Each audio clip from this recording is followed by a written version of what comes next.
मानव इतिहास की जब हम बात करते हैं तो हमें पढ़ाया जाता है कि हमारे पूर्वज वानर थे, जिनका विकास अफ्रीका से प्रारंभ होना पाया जाता है और वहीं से यह प्रजाति हर महाद्वीप में बस गई।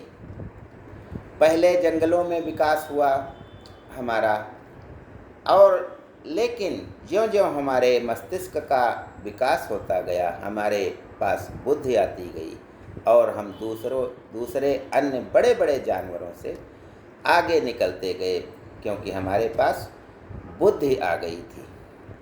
अब जब बुद्धि आ गई थी तो हम जंगल में पेड़ों पर क्यों रहेंगे, वहाँ से हम बाहर निकले और कबीलों में रहने लगे। कबीले इसलिए क्योंकि सुरक्षा की दृष्टि से वे हमारे लिए वरदान थे।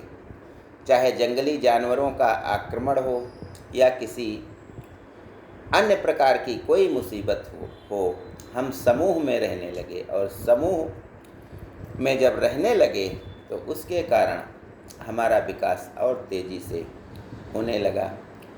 धीरे धीरे एक कबीले मिलकर के एक बड़े कबीले का रूप लेने लगे और हमारा जो भारतवर्ष है इसमें 16 महाजनपदों का उदय हुआ, यानी राज्य बन गए। राज्य का मतलब होता है वहाँ का उस राज्य का कोई सर्वा होता है, अर्थात प्रमुख होता है, जिसे हम सब ने राजा कहना प्रारंभ किया। राजतंत्र की शुरुआत यहीं से होती है। तो आज ज्ञान गंगा के इस 3 पत्ती कार्यक्रम में आइए हम जानते हैं कि वे 16 महाजनपद कौन थे और उनके क्षेत्र में कौन कौन से भारत के हिस्से आते थे। इस बारे में हम जानकारी आपसे साझा करते हैं। पहला महाजनपद अवंती था। जो आधुनिक मालवा है वही अवंती महाजनपद था और इसकी राजधानी उज्जैनी थी। अवंती भी 2 क्षेत्रों में बटा था। उत्तरी अवंती की राजधानी उज्जैनी तथा दक्षिणी अवंती की राजधानी माहिष्मती थी। अगला महाजनपद अस्सक, जिसे अश्मक भी कहा जाता है, दक्षिण भारत का यह महाजनपद था जो नर्मदा और गोदावरी नदियों के बीच स्थित था। इसकी राजधानी पाटन थी। अगला महाजनपद अंग था। अंग वर्तमान में बिहार के मुंगेर और भागलपुर जिले में बने हैं। अंग वर्तमान में बिहार के मुंगेर और भागलपुर जिले जो बने हैं वे अंग महाजनपद में आते थे। इसकी राजधानी चंपा थी।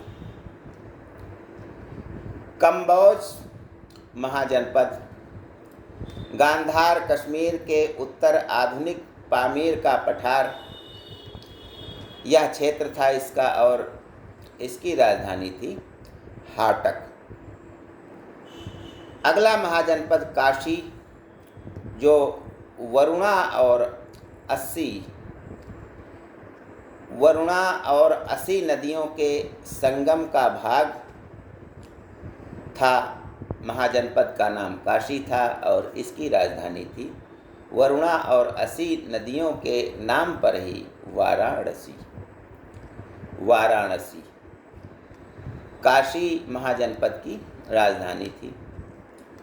अगला महाजनपद है कुरु, जो हरियाणा और दिल्ली का भाग है और इसकी राजधानी इंद्रप्रस्थ थी।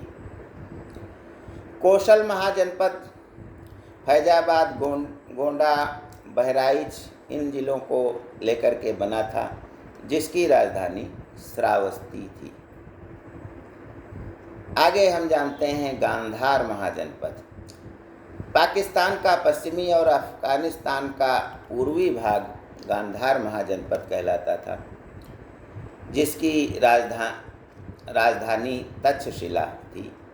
तक्षशिला में एक विश्वविद्यालय भी चलता था, जो नालंदा विश्वविद्यालय के समान ही था।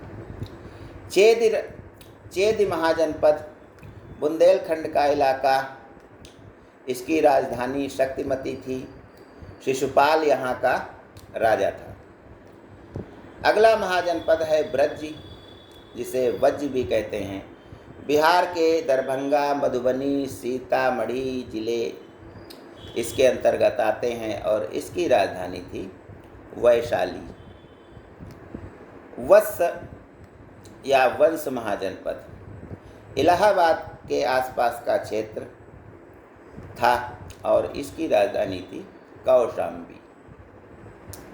अगला महाजनपद था पांचाल, जो 2 भागों में बटा था, उत्तरी पांचाल और दक्षिणी पांचाल।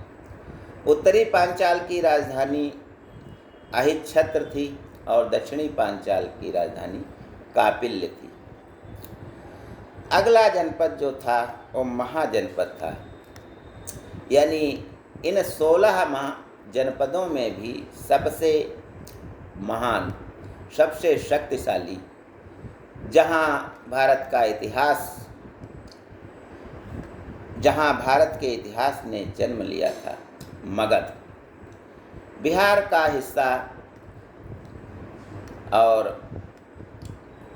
पटना, गया आदि इसके अंतर्गत आते थे। इसकी राजधानी थी राजगृह। अगला महाजनपद था मत्स्य, इसे मत्स्य भी कहा जाता है।